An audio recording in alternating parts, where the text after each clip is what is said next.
ओम शांति।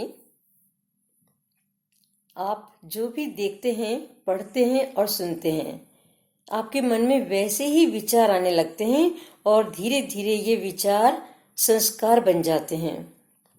आज समाचार पत्रों के मुख्य पृष्ठ रिश्वत, दलाली, भ्रष्टाचार, घोटाले और आतंकवाद की घटनाओं से भरे रहते हैं। दूरदर्शन का तो और भी बुरा हाल है।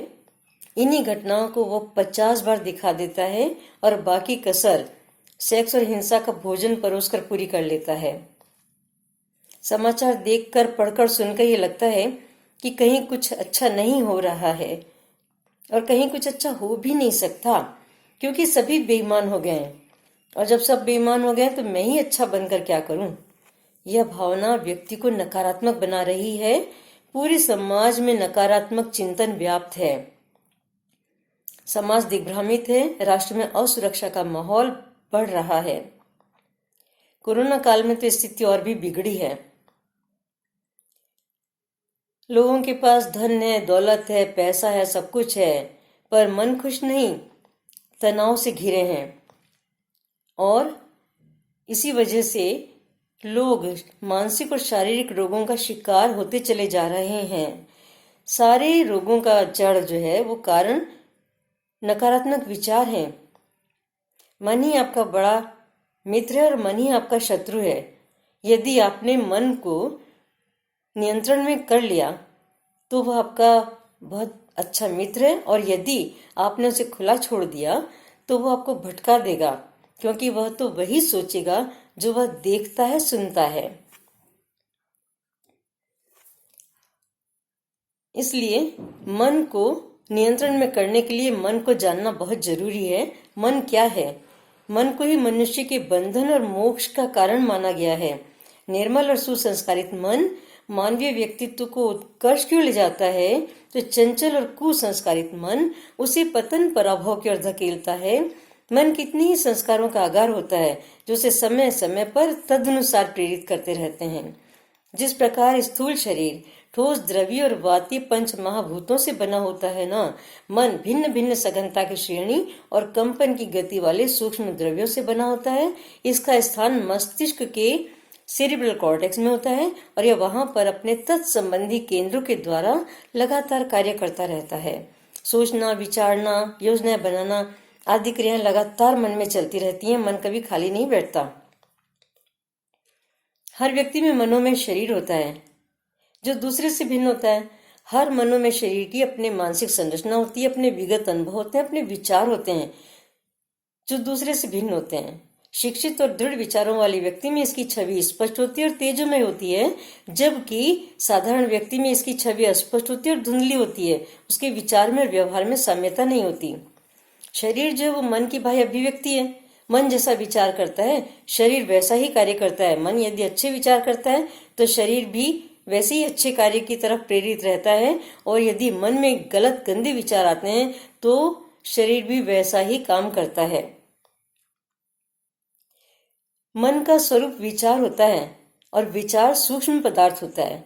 हर विचार का अपना रंग, रूप, आकार, पदार्थ, शक्ति व तौल होता है। स्वार्थपूर्ण विचारों का रंग भूरा होता है, क्रोध और तीव्र नफरत के विचारों का रंग लाल होता है और आध्यात्मिक विचारों का रंग पीला होता है। योगी अपने अंतः चक्षुओं से इन विचारों को देख सकता है, पढ़ सकता है और आपको आपके मन की बात बता सकता है। जिस प्रकार विद्युत में गति आकाश के द्वारा होती है, शब्दों में गति वायु के द्वारा होती है, उसी प्रकार विचारों में गति जो है वो मन तत्व के द्वारा होती है, जो सर्वत्र मौजूद होता है। कोई भी अच्छा या बुरा विचार यदि आपके मन में उठता है तो वह आपके मस्तिष्क से निकलकर आसपास के वातावरण में स्पंदन पैदा करता है और आपके पास बैठा हुआ व्यक्ति उससे प्रभावित हुए बिना नहीं रहता। यदि आपके मन में किसी के प्रति प्रेम और सहयोग के विचार उठते हैं तो ये विचार आपके मस्तिष्क से निकलकर उस व्यक्ति के मन पटल पर जाकर कोमल भावनाएं पैदा करते हैं और वह उन्हीं विचारों को दुगनी प्रेम के साथ, दुगनी शक्ति के साथ आप तक वापस भेजता है। और यदि आपके मन में किसी के प्रति क्रोध और नफरत के विचार उठते हैं तो ये विचार भी आपके मस्तिष्क से निकलकर उस व्यक्ति के मन पटल पर जाकर आघात पैदा करते हैं और वह क्रोध से तिल मिलाते हुए उन्हीं विचारों को आप तक वापस भेजता है दुगनी शक्ति के साथ, और आप भी क्रोध से तिल मिलाते रहते हैं। यदि आप किसी से प्रेम और सहयोग चाहते हैं तो आप भी वही विचार उस तक भेजिए जो आप चाहते हैं। सारे रोगों की जड़ नकारात्मक विचारधारा है, नकारात्मक चिंतन है। नकारात्मक विचारों से घिरा रहने वाला व्यक्ति जो है जीवन के किसी भी क्षेत्र में सफल नहीं हो पाता, और जबकि सकारात्मक विचार वाला व्यक्ति चाहे वो साधारण परिवार का हो, वह हर क्षेत्र में सफल हो जाता है और ऊंचाइयों को छू लेता है। विचार प्रक्रिया का क्षेत्र चेतन और अवचेतन मन दोनों होते हैं। मन के दो भेद हैं, दो भाग हैं, चेतन और अवचेतन। चेतन मन यानी the conscious mind. The conscious mind is A coordinated experience. You are completely aware of its activity and you are totally conscious of its conscious thinking, and of this you have long been aware. जागृत मन अपने आप में अनुभूतियां संहत करता रहता है। आप भली भांति जानते हैं कि यह क्या सोच रहा है, क्या विचार कर रहा है। आपके जागरूक मानसिक स्तर पर इसकी प्रक्रिया बिल्कुल स्पष्ट होती है। आप बहुत लंबे समय से इससे परिचित हुए रहते हैं। कोई भी विचार जागरूक मानसिक स्तर पर यदि 2 साल पहले आपके मन में आया था तो वो आपको आज भी याद है। On the other hand, subconscious mind is a memory bank. It is depository of impressions. It never sleeps in its effort to provide you intuitional know how, yet you are never aware of its activity. दूसरी तरफ अवचेतन मन जो है वो स्मृति कोश है, अनुभूतियों का संग्रह करता है। अपने अनुभूति जन्य ज्ञान को प्रदान करने के प्रयास में कभी निद्रालु नहीं होता, पर जागरूक मानसिक स्तर पर आपको इसकी प्रक्रिया के बारे में कुछ पता नहीं होता। क्या विचार करता है, कैसे विचार करता है, कैसे कार्य करता है, यह आपको पता नहीं होता। पर आप अवचेतन मन की शक्ति को यदि जान लेते हैं तो आप जीवन में सफल अवश्य होंगे। अवचेतन मन को नियंत्रित कीजिए और अपने भाग्य के विधाता बन जाइए। Control your subconscious and master your destiny.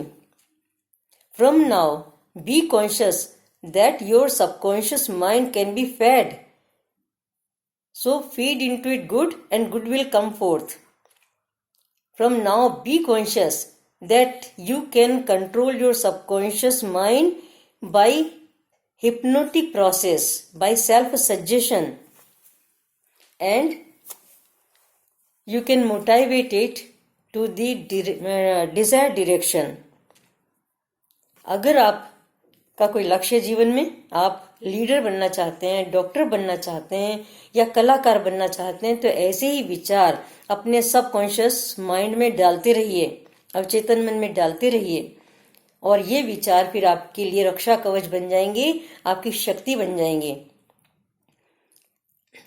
अगर आपके मन में कोई गंदा विचार आता है, गलत विचार आता है, तो फोर्सफुल्ली आप उसको दिमाग से निकालें, मन से निकाल दें और deliberately feed whatever you wanted to no.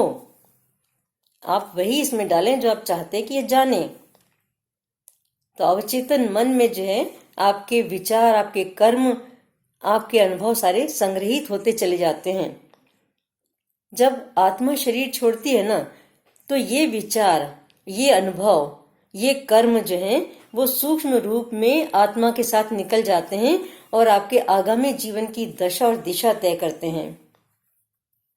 अगर आपके अच्छे संस्कार हैं तो उसका फल शुभ होता है, और यदि आपके संस्कार गलत हैं तो उसका फल अशुभ होता है। इसलिए आप वही करें जो आपके साथ जाने वाला है। अपने विचारों को, कर्मों को सही करें, सही दिशा में ले जाएं, तो आप अपने भाग्य के विधाता बन जाएंगे। आप जो चाहेंगे आपको वही मिलेगा, इस जीवन में भी और आगामी जीवन में भी। ओम शांति।